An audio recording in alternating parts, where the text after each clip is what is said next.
bonjour. Bonjour. Qu'est-ce qu'on va faire aujourd'hui? Ben, écoute, suite à ce qu'il y a eu sur Henri Monfred et le film qui n'était pas vraiment vaillant et puis ce qu'on a pu en dire, parce que c'est un personnage merveilleux, Henri Monfred. J'aurais bien aimé que tu me lises une histoire là qu'on a regardée ensemble. C'est le Nakuda aveugle. Nakuda, donc, c'est un commandant de vaisseau dans la mer Rouge de la Belle Époque, et disons qui a été perpétué à travers le temps. Ok, bah écoute, on va alors essayer. si tu pourrais nous lire ça serait avec plaisir. D'accord, le Nakuda aveugle. Cette affaire m'a entraîné loin d'Obok, plus longtemps que je ne l'aurais voulu. En dépit de l'insistance de Saïd, qui voudrait que j'assiste au mariage de Kassim avec Amina, j'invente des prétextes impérieux pour me soustraire à ces fêtes interminables. Les vents du nord me mènent vent en arrière jusqu'au parallèle de Camaran, puis, après une nuit de calme, une houle du sud interfère avec celle du nord. Le vent contraire ne tardera pas, et ce sera la navigation au plus près contre le courant de surface qui, toujours, accompagne les fortes brises. Fort heureusement, les îles Anish ne sont pas loin, et grâce à leur abri, je puis les attendre. La rentrée des vents du sud-est s'établit avec une extrême violence, quelquefois pendant 2 ou 3 jours. Mieux vaut une relâche que s'en aller bourlinguer de l'autre côté de cette barrière montagneuse. Sous petite voiture, à cause des coups de vent inattendus qui tombent de la montagne, nous filons en eau calme vers un petit mouillage encaissé entre la grande île Anish et un îlot en demi-lune, ancien cratère ébréché. Après nous être engagés dans l'étroit couloir compris entre ces hautes terres, nous débouchons dans le port naturel, devant une étroite plage blanche où se termine un ravin en cascade de roches. Un assez grand boutre est mouillé tout contre terre dans un enchevêtrement de récifs. Ce sont des plongeurs-pêcheurs de nacre qui sont là depuis 3 mois. Ils nous supplient de leur céder du tabac. En échange, ils nous apportent du poisson pris au cours de leur plongée avec la harba. C'est un gros fil de fer très rigide et d'environ 1 mètre, 1,50 m de long, qu'ils lancent comme un javelot. Dans la solitude farouche de ces archipels volcaniques où s'évoquent les cataclysmes des premiers âges, au milieu de cette mer déserte sans trêve, balayée par le grand souffle de mousson, la rencontre d'un autre bateau est un réconfort. Il s'établit un émouvant lien de fraternité fait de la conscience de notre faiblesse devant les éléments inexorables et éternels. La petite plage est encombrée de poissons séchant au soleil, des tas de coquillages de bilby, de carapaces de tortues, enfin, de tous les accessoires malodorants qui jonchent le sol là où campe une tribu de pêcheurs. 2 gamins tout nus, rablés comme de jeunes faunes, font cuire sur la braise d'énormes escargots de mer qui bavent et soufflent en mijotant dans leur jus. Ils nous conduisent saluer leur Nakuda. Il est un peu plus haut, à l'ombre d'une roche, à demi étendu sur une natte. Il fume un médaha, narguilé, en noix de coco. Il répond à mon salut, mais sans tourner la tête vers moi. Surpris par une telle attitude, exemple de politesse, j'allais me retirer quand le gamin me dit, en souriant de ma surprise, « Il est aveugle !» Un Nakuda aveugle? J'en suis stupéfait. Il m'invite à prendre place à côté de lui et me passe l'embouchure du tuyau de sa médaha. Tout cela avec ce port de tête particulier aux aveugles qui semble faire planer un imaginaire regard au-dessus des foules. Entre la campagne de pêche, il passait ses journées sur la plage à respirer l'odeur des algues en écoutant la mer lui parler comme jamais il ne l'avait entendue. À marée basse, sur la barque échouée, ses mains caressaient les courbes harmonieuses des œuvres vives qui évoquaient pour lui la course écumeuse sur les vagues. La chose a commencé il y a 10 ans. Une brume, d'abord légère, puis le jour parut s'assombrir. Il ne voulut pas avouer son infirmité, de peur de perdre son commandement et de ne plus naviguer. Il prit alors son fils, encore enfant, avec lui, pour qu'à ses côtés, il lui dise ce qu'il voyait. C'était suffisant. Il connaissait si bien toutes les roches de la côte que personne n'amenait plus souvent une barque au mouillage ou sur le lieu de pêche. Longtemps, nul ne soupçonna que la lumière se retirait lentement de ses yeux. Mais un matin, le soleil ne se leva plus pour lui, et ce furent les impénétrables ténèbres. Il débarqua avec sa caisse de marin et s'enferma dans sa maison. Alors, dans l'abîme noir où il venait de sombrer, au lieu de trouver la désespérance, une lumière nouvelle se leva, celle du souvenir. Le moindre bruit, le plus léger parfum, faisait surgir du fond de sa mémoire des images palpitantes de couleurs et de vie. Quand son bateau repartit, un morceau de son cœur lui fut arraché. Un jour, un boutre arriva de la haute mer. L'équipage salua la terre d'une clameur joyeuse, et le vieux Nakuba reconnut des voix familières.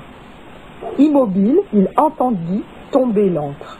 Il écouta sa chaîne gronder dans l'écubier, et ainsi connut la profondeur.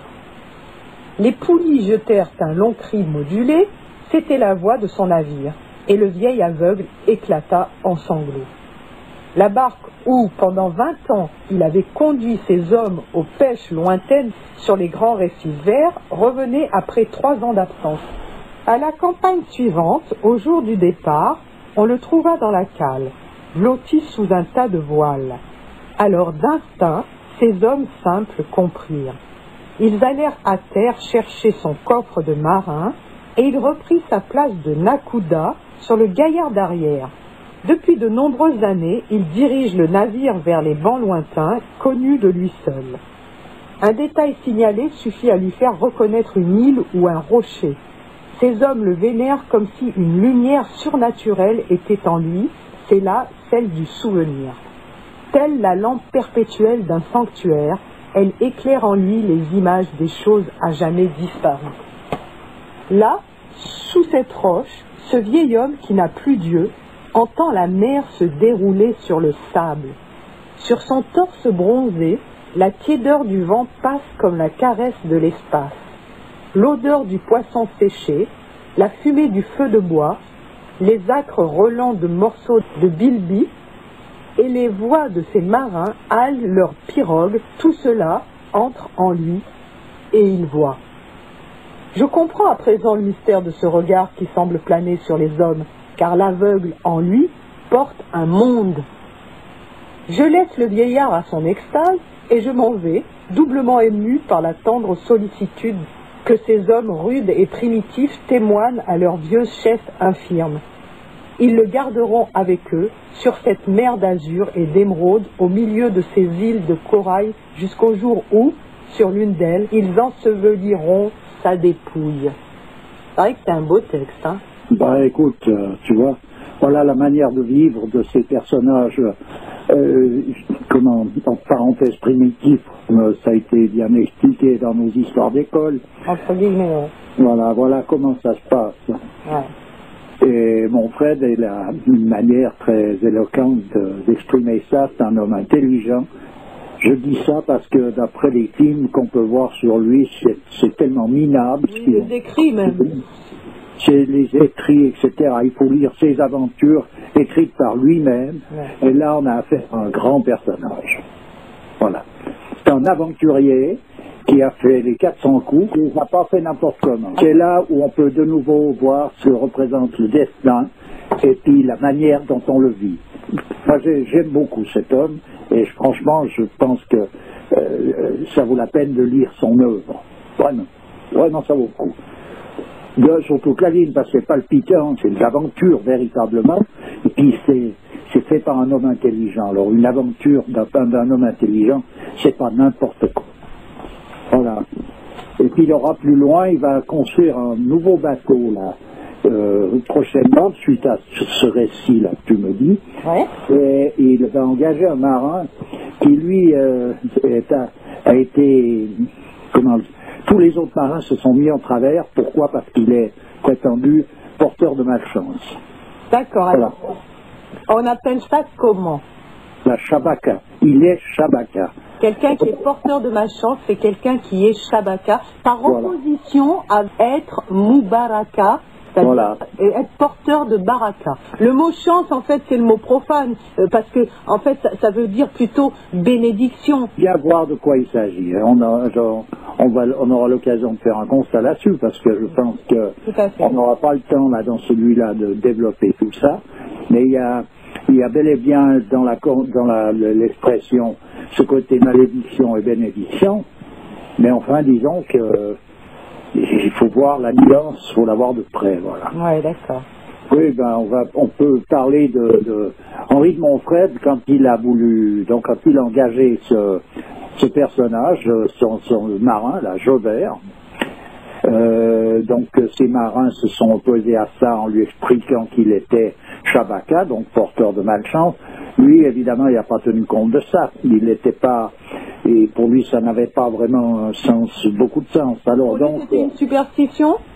Oui, il voyait ça comme une superstition, ce qui veut dire qu'il a dit qu'il allait contrer cette chose-là par des prières faites dans l'honneur du Shir, etc., etc. On en parlera.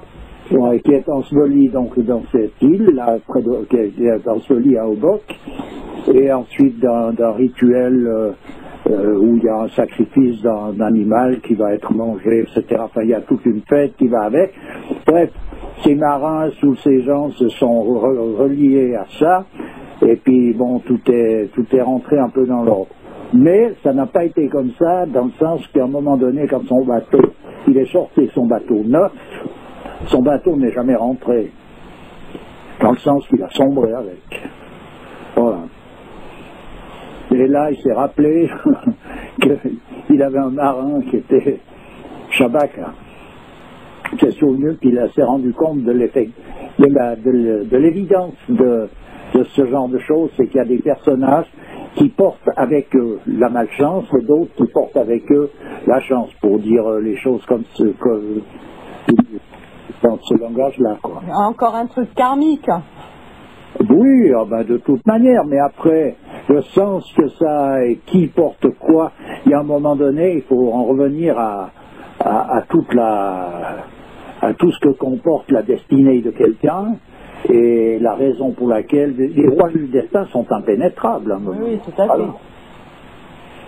En fait, c'est ces fameux atouts ou bâtons dans les roues qu'on a quand on arrive dans cette existence, en fait. Entre autres, oui. Voilà, oui. D'accord. Et c'est plus compliqué que ça à résoudre. Et à secouer précisément. Voilà.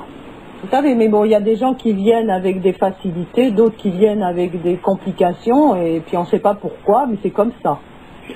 Voilà, en tout cas, voilà quelque chose qui redonne de nouveau une signification à ce que représente le destin de quelqu'un, et puis ce qu'il peut en penser, ou la manière dont il peut le vivre. Et Henri de Montfred a une destinée extraordinaire.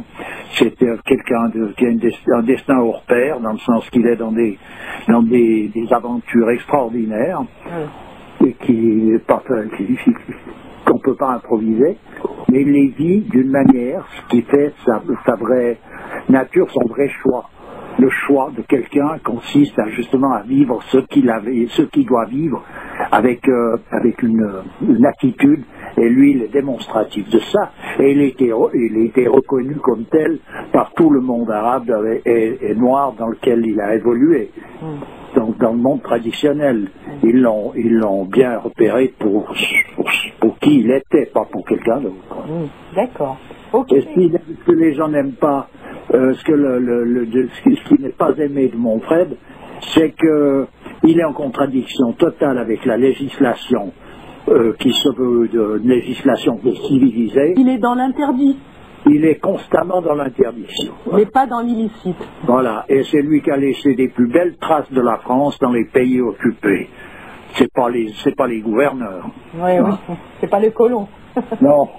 D'accord. Lui, ça fait pas, quoi. Je viens de piger un truc parce que c'est vrai qu'il y avait des bémols là par rapport à ce personnage, tu vois. Bon, il a acheté des femmes, il a fait ci, il a fait du trafic, etc., etc.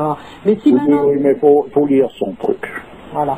Sur le trafic, comment c'est vraiment lire mon Fred, c'est retourner à l'école, mais dans la vraie école. Et on comprend ce que sont les choses, et on comprend aussi ce qui nous a été inculqué, qui est une autre version, mais totalement autre que celle qui a été vécue par des personnages dans ces pays-là. Voilà. Ben, c'est un grand coup de pied au moralisme aussi. Hein. Oh, là, je te dis pas quelle force. Ok, ben écoute, je te remercie bien. C'est toujours avec plaisir. À bientôt. Et puis on va faire la suite. Hein, oui. Allez, au revoir.